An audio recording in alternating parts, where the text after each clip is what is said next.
भाइयों मुझे एक बात बताओ, क्या आप डिवाइन जस्टिस पे यकीन रखते हो? क्या इंस्टेंट कार्मा पे आपका बिलीफ है? अगर नहीं है तो आप मोरक्को और सेनेगाल के दरमियान होने वाला F1 का फाइनल लाजमी देखो। जो शुरू के 90 मिनट्स थे वो तो ऐसे ही फजूल से थे, उसमें चंद एक चांसेस मिले दोनों टीमों को, वो कन्वर्ट नहीं कर पाई। बड़ा केजी किस्म का मैच था। असल मजा सेकंड हाफ होने के बाद जो एक्स्ट्रा टाइम मिला उसमें आया। 92nd मिनट यानी कि दूसरा मिनट एक्स्ट्रा टाइम का, इसमें सेनेगाल को एक कॉर्नर मिला। जब सेनेगाल ये कॉर्नर अटेम्प्ट कर रही थी तो एक बहुत ही हल्के से पुश पर अशरफ हकीमी गिर जाता है, जिस पर रेफरी विसल ब्लो कर देता है। उसके अगले ही लम्हे रीबाउंड पर सेनेगाल का गोल हो जाता है, लेकिन क्योंकि रेफरी ने विसल ब्लो कर दी है इसलिए वो गोल डिसअलाउ हो जाता है।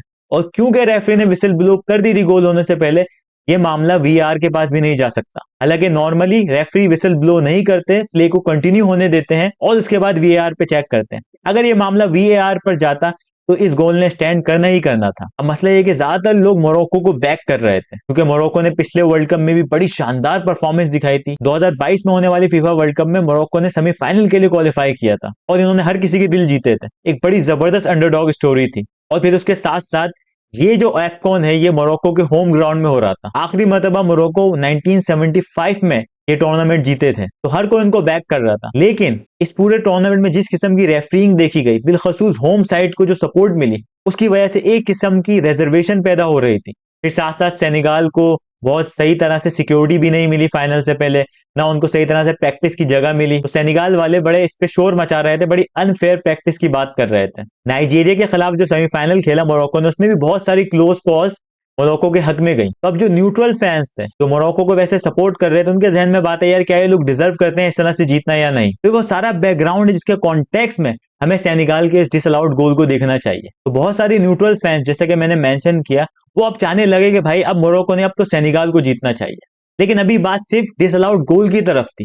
कुछ मिनट बाद, इनफैक्ट मैच के आखिरी मिनट में, मोरक्को को एक कॉर्नर मिला। जब मोरक्को वो कॉर्नर ले रहा था तो एक सेनेगालीज डिफेंडर ने ब्राहिम डियाज की गर्दन के गिर्द हाथ रख के उनको गिरा दिया। 50-50 चांस है पेनल्टी का। रेफरी ने खुद जाके फुटेज रिव्यू करी और उसने पेनल्टी दे दी। अगर आपने इतना क्लियर गोल पहले डिसअलाउ किया है तो आपको यहाँ बराबर करना चाहिए था, और इस पेनल्टी को, जो कि बहुत 50-50 पेनल्टी थी, बड़ी सॉफ्ट किस्म की पेनल्टी थी, ये नहीं देनी चाहिए। बहुत से लोग कह रहे हैं नहीं यार रेफरी को बराबर नहीं करना चाहिए। नहीं भाई, इस तरह के फाइनल में रेफरी को बिल्कुल बराबर करना चाहिए। अगर ये गलती हो गई तो फिर आप उसको कंपनसेट करो लाजमी, अगर आपको मौका मिलता है गेम में। इस किस्म की पेनल्टी मिलने से ऐसा लग रहा था कि ये जो मोरक्कन विक्ट्री होगी पोटेंशियली, इसमें वो मजा नहीं आएगा, क्योंकि हम एक डोमिनेटिंग किस्म की विक्ट्री एक्सपेक्ट कर रहे थे मोरक्को से, गिवन कि उनके पास कितना तगड़ा स्क्वाड है। अब रेफरी ने तो पेनल्टी दे दी, लेकिन सेनेगाल की टीम ने गेम खेलने से इनकार कर दिया। इतना क्रेजी मामला हुआ कि सेनेगाल के कोच अपने खिलाड़ियों को, ज्यादातर खिलाड़ियों को ड्रेसिंग रूम में वापस लेके चले गए। 10-12 मिनट तक ये मामला चलता रहा। 2-3 मिनट ही बाकी थे सेनेगाल के पास। अगर वो मजीद बाहर रहते 2-3 मिनट तो मैच जो है फॉरफीट समझा जाता और ये अवार्ड कर दिया जाता मोरक्को को। सादियो माने खुद गए, अपने टीममेट को बाहर बुलाया और कहा नहीं, हम कैरेक्टर दिखाएंगे, हम मुकाबला करेंगे, हम पेनल्टी रोकेंगे। और फिर सेनेगाल की टीम बाहर आ गई। अब मोरक्को की तरफ से ब्राहिम डियाज ने पेनल्टी लेने का फैसला किया। अच्छा, मुझे ये समझ में नहीं आया, क्योंकि मेरी एक्सपेक्टेशन ये थी कि अशरफ हकीमी जो कि जबरदस्त पेनल्टी टेकर है वो पेनल्टी लेते हैं। लेकिन भाई ब्राहिम डियाज सामने आए और उसने तारीख की सबसे बदतरीन पेनल्टी मारी, पनेनका मारने की कोशिश करी। यार तुम्हें अरबी जबान नहीं आती, तुम मोरक्को का नेशनल एंथम नहीं पढ़ सकते, लेकिन इसके बावजूद तुम मोरक्को के लिए खेल रहे हो। तुम्हारी इतनी कमिटमेंट है, तुमने बड़ा शानदार खेल खेला है इस एफकॉन में। एक आखिरी मौका था, आखिरी मिनट तक जब पेनल्टी मिली, वो final play of the game था, तुम जिडान बनने की कोशिश कर रहे हो। लेकिन Mandy was up to the task और उसने बड़ी मोहब्बत से गेंद को अपने आगोश में लिया, और ये इस तरह से डिवाइन जस्टिस हो गया। क्योंकि अगर इस किस्म की पेनल्टी के जरिए मोरक्को जीतता तो ये दाग रह जाता उनके अफ्रीकन विक्ट्री पे।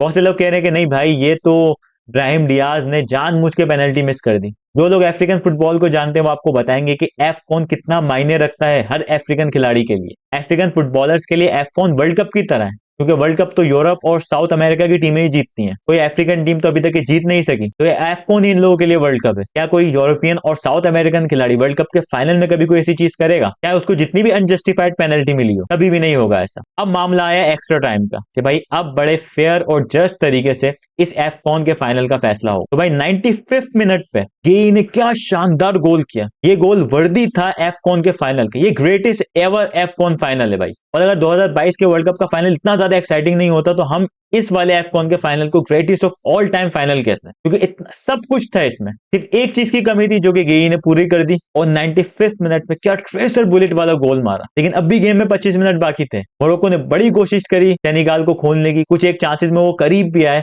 और क्योंकि वो खोलने की कोशिश कर रहे थे, अटैक कर रहे थे, फिर खुद भी खुल रहे थे। एक दो चांसेस सेनेगाल को भी बहुत करीब मिले, वो उसको कन्वर्ट नहीं कर पाए। जो आखिरी के 30 मिनट थे, वो जो नॉर्मल 90 मिनट्स थे उससे कहीं ज्यादा एक्साइटिंग हुए। लेकिन इवेंचुअली सेनेगाल ने मैच जीत लिया और 17 साल बाद मोरक्को को अपने होम ग्राउंड पे शिकस्त हुई। क्या जबरदस्त रैकेट था, और what a time and place to lose that racket. और क्या सेनेगाल ने लास्ट 3 में से 2 एफकॉन जीते। सेनेगाल की इस टीम को अफ्रीका की ग्रेटेस्ट एवर साइड कहा जा रहा है। क्या आप एग्री करोगे कि सादियो माने अफ्रीका के ग्रेटेस्ट एवर प्लेयर है। प्रीमियर लीग उन्होंने जीती है, बुंडस लीग उन्होंने जीती है, चैंपियंस लीग उन्होंने जीती है, और अब 2 एफकॉन भी उन्होंने जीत लिए। और जिस तरह से लीडरशिप और कैरेक्टर दिखाया, अपनी टीम को वापस बुलाया और उनको दोबारा मोबिलाइज किया, आपको मानना पड़ेगा भाई ये एक क्लास प्लेयर है, क्लास अबव एवरीवन एल्स है। कुछ लोग अब भी कहते हैं कि मोहम्मद सलाह, आप कमेंट में जरूर बताइएगा कि कौन सा ऐसा खिलाड़ी है, कौन सा ऐसा फुटबॉलर है जो ग्रेटेस्ट एवर अफ्रीकन प्लेयर है। बाकी अशरफ हकीमी और ब्राहिम डियाज बड़े जबरदस्त प्लेयर हैं, लेकिन हल्के से पुश पे जो गिर रहे थे, ये डिवाइन जस्टिस हुआ, ये इंस्टेंट कारमा मिला इन लोगों को। अशरफ हकीमी को तो यार थोड़ा देखना चाहिए, इतनी आसानी से आप बॉडी हो रहे हो, इतनी आसानी से आपको सेनेगाल के प्लेयर्स फिजिकलिटी में बीट कर रहे हैं। और ब्राहिम डियाज का क्या किया जाए यार, रियल मैड्रिड का प्लेयर, रियल मैड्रिड पे वैसे ही कर्ज चल रहा है, तो उनके हर प्लेयर चाहे वो टीम में ना भी खेले उन पर भी कर्ज चल रहा है। लेकिन भाई सारा इंसाफ नेक्स्ट लाइफ में नहीं होगा, कुछ ना कुछ डिवाइन जस्टिस अभी इस दुनिया में भी है। वीडियो को लाइक कीजिए, चैनल को सब्सक्राइब कीजिए, कमेंट जरूर कीजिए। बहुत बहुत शुक्रिया।